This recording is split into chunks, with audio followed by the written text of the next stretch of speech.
তোরা দেহ ছবি আর আমি দেই পিকচার। যারা ভালো করে হুন্ডা চালায় এরাই গাড়ি কিনে জিক্সার।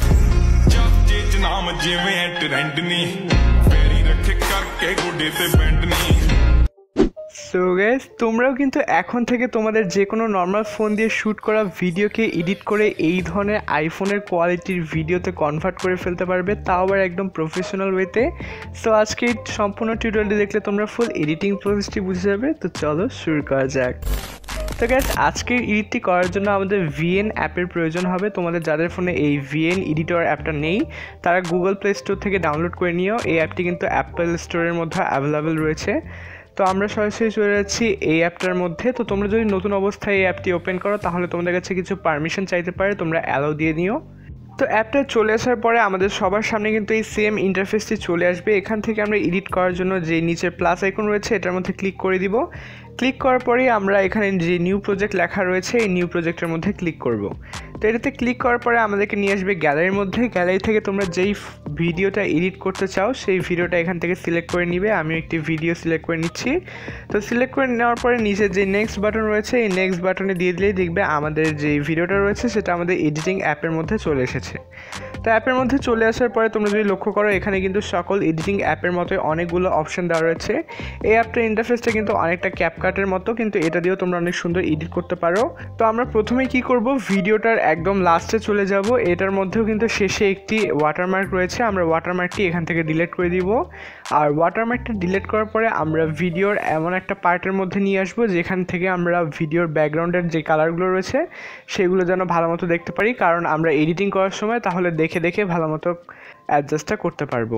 তো এই ধরনের একটা পার্টে চলে আসার পর আমরা নিচে যে অপশানগুলি রয়েছে এই অপশানগুলো সর্বপ্রথমে যে ফিল্টার নামে একটি অপশান রয়েছে আমরা চলে যাব এই ফিল্টারের মধ্যে। তো ফিল্টার চলে আসার পরে তোমাদের সামনে অনেক ধরনের ফিল্টার শো হবে, এগুলো আমরা অ্যাপ্লাই করব না। আমরা ফিল্টারের পাশে যে অ্যাডজাস্ট অপশানটি রয়েছে চলে যাব এই অ্যাডজাস্ট অপশানের মধ্যে। তো অ্যাডজাস্ট অপশানে চলে আসার পর প্রথমে যে এক্সপোজার রয়েছে এটাকে আমরা কিছুটা বাড়িয়ে দিব। আমি মোটামুটি +10 করে দিলাম। তো এর পাশে যে কন্ট্রাস্ট রয়েছে কন্ট্রাস্টটাকেও কিছুটা বাড়িয়ে দিতে হবে। তো কন্ট্রাস্টটা যদি তোমরা বাড়িয়ে দাও তাহলে লক্ষ্য করবে তোমাদের যে ব্যাকগ্রাউন্ডে যে কোনো কালার যেটা রয়েছে সেটা কিন্তু ডিপ হবে, আর কমিয়ে দিলে হালকা হয়ে যাবে। তো তোমরা তোমাদের ভিডিও অনুযায়ী কিছুটা বাড়িয়ে দিও। আমি 45%-এর মতো দিয়ে দিলাম। কন্ট্রাস্টের পাশে যে ব্রাইটনেস অপশনটি রয়েছে এটাকে তোমরা তোমাদের ভিডিও অনুযায়ী কিছুটা কমা বাড়া করে নিতে পারো। যদি তোমাদের ভিডিওটা ডার্ক হয়ে থাকে তাহলে তোমরা এটা দিতে পারো, আমার ভিডিওতে আমি এটা অ্যাপ্লাই করছি না। তো ব্রাইটনেসের পাশে যে স্যাচুরেশন রয়েছে এটাকেও আমরা কিছুটা বাড়িয়ে দিতে পারি, তাহলে আমাদের ব্যাকগ্রাউন্ডের কালারটা আরও ইনহ্যান্স হবে। তো এটাকে মোটামুটি আমি 75 করে দিচ্ছি। আর তোমাদের ভিডিওতে যে এক্স্যাক্ট এই পার্সেন্টেজই অ্যাপ্লাই করতে হবে এমনটা কিন্তু নয়, এক এক ভিডিওর ক্ষেত্রে এক একটা দিলে কিন্তু সুন্দর লাগবে। তোমরা তোমাদের ভিডিও অনুযায়ী একটু দেখে দেখে অ্যাডজাস্ট করে নিও, কিন্তু এটার কাছাকাছি দিলেই ভালো হবে। তো এর পাশে যে ভাইব্রেন্ট অপশনটি রয়েছে এটাকেও আমরা সামান্য একটু প্লাস করে দিব, তবে মোটামুটি 10% প্লাস করে দিলাম।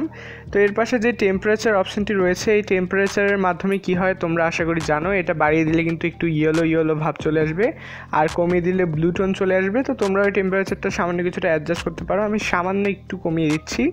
তো এর পাশে যেই ভিগনিটি অপশনটি রয়েছে এই ভিগনিটি দিলে কিন্তু আমরা যদি বাড়িয়ে দিই তাহলে আমাদের ভিডিওর সাইড দিয়ে কিন্তু একটা ব্ল্যাক শ্যাডোর মতো পড়বে। তো এটা তোমাদের যদি ভালো লাগে তাহলে তোমরা দিও।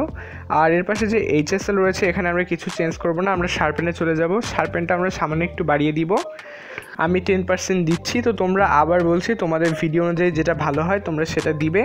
তো এর পাশে হিউয়ের আমরা কোনো কিছু চেঞ্জ করব না, সরাসরি রয়েছে হাইলাইটসের মধ্যে।